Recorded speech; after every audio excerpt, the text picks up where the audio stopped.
was the beginning of a friendship, and I remember laughter more than anything in the world. Judy's the most tremendous friend. She's been a huge support and hugely loyal. For nearly 70 years, two women shared dressing rooms, stages, film sets, and a peculiar kind of British reticence about their own feelings. Judi Dench and Maggie Smith were never the type to describe their bond in soft, sentimental language. They were sharper than that, funnier than that. And when Maggie Smith died in September 2024 at the age of 89, it was not a tribute speech or written statement that told the world what she had really meant to Judi Dench.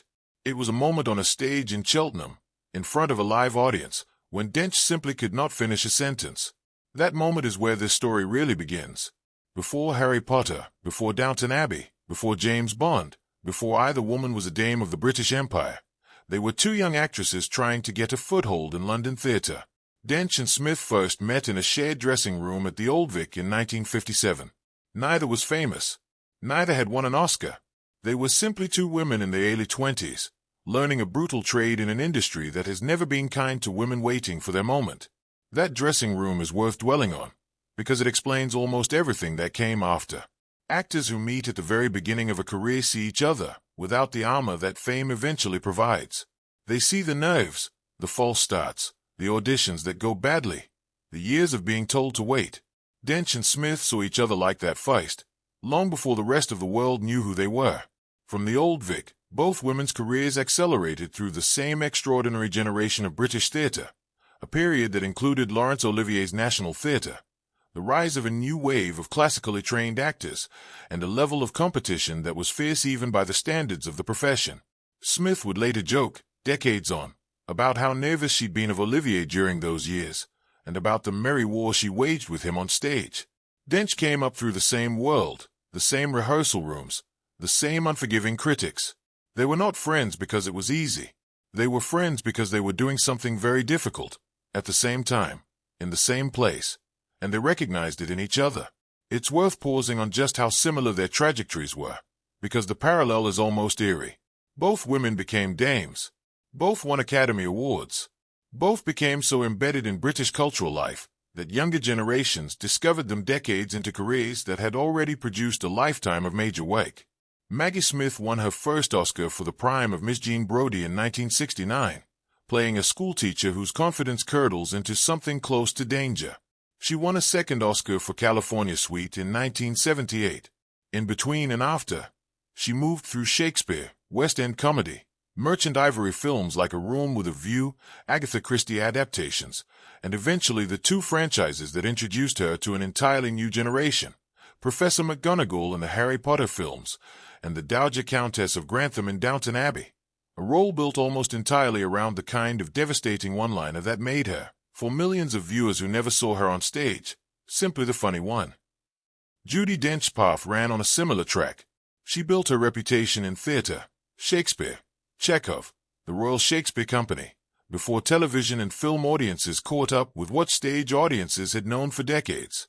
Her performance as M in the James Bond franchise, beginning in 1995, reshaped that role from a background authority figure into someone with genuine command.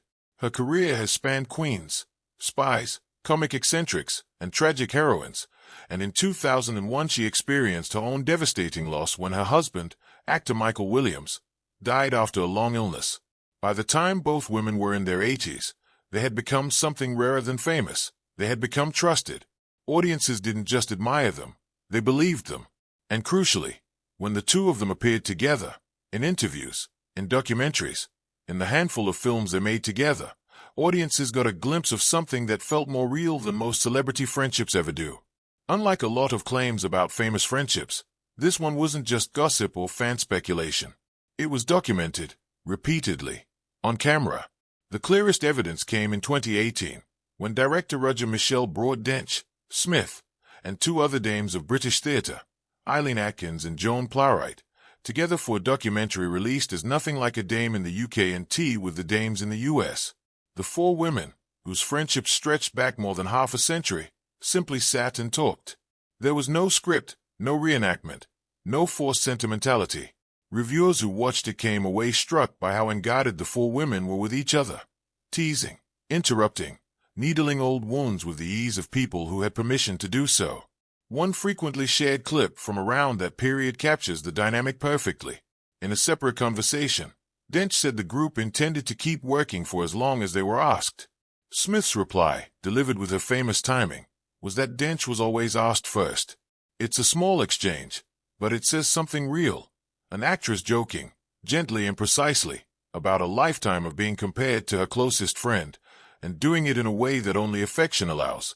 That's the pattern that runs through everything the two women said about each other over the decades. The teasing was constant. The competitiveness was real. But neither ever hid behind it, and neither let it curdle into anything colder. They worked together directly on several occasions, most notably in the 2004 drama Ladies in Lavender, where they played sisters, and in A Room with a View nearly 2 decades earlier. They also appeared together in the second Best Exotic Marigold Hotel in 2015. Each project gave audiences another data point in a friendship that had already been running for half a century by the time cameras started paying close attention to it. Maggie Smith died on the 27th of September, 2024, at the age of 89. Her sons, Toby Stevens and Chris Larkin, released a statement saying she had passed away peacefully in hospital, surrounded by friends and family, and describing her as an intensely private person even at the very end. Tributes arrived quickly and from everywhere. King Charles III said he and Queen Camilla were deeply saddened.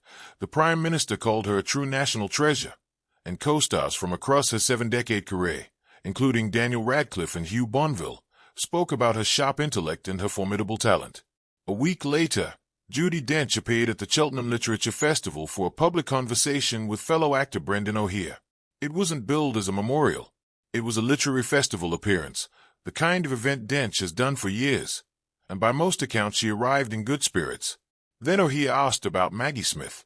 He also brought up the death of Barbara Lee Hunt, another close friend and collaborator of Dench's, and returned to something Dench had said in the past, that she once compared the feeling of grief to petrol, as if sorrow itself could function as a kind of fuel.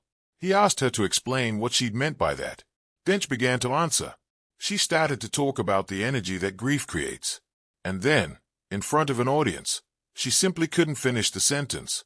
She stopped, visibly overcome, unable to complete the thought. It is worth sitting with how unusual that moment was.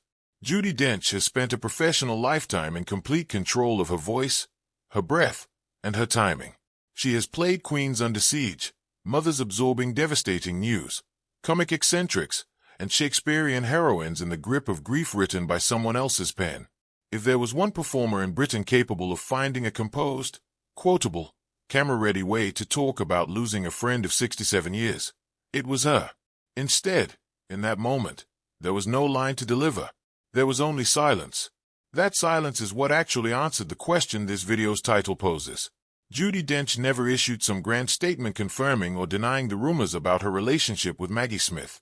The rumors, mostly, being idle public speculation about whether two brilliant women working in the same narrow lane for 70 years secretly resented each other. She didn't need to. The place where composure finally failed her told its own story. The other piece of testimony came a few months later, and it was quieter, and in some ways even more revealing.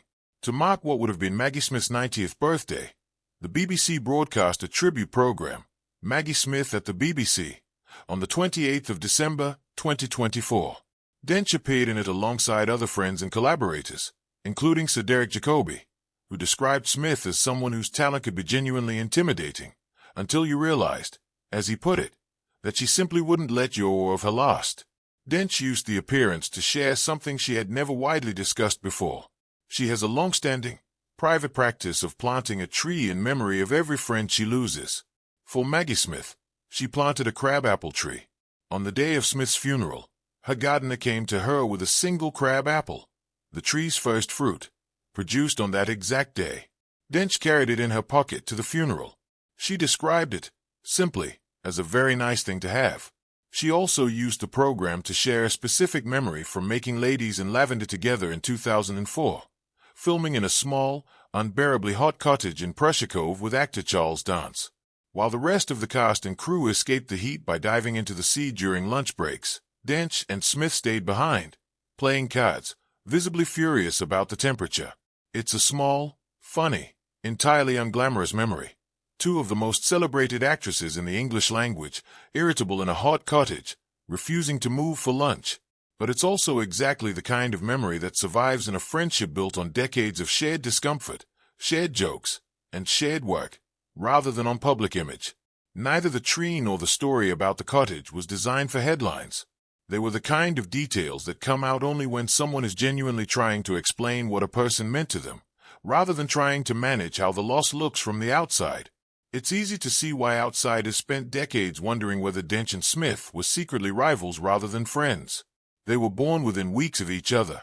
They rose through British theatre at the same time, competed for many of the same roles, and were repeatedly held up against one another by critics and by the public, in the way that two extraordinary women working in the same narrow field so often are. Smith herself joked openly about it, about always being asked to work second, about Dench being asked first. That kind of joke only works, though, if there's real affection underneath it. Told by a stranger, it would sound bitter. Told by Smith to Dench's face, on camera, it sounds like exactly what it was. Two people who had spent a lifetime measuring themselves against each other and had made peace with it, publicly, together.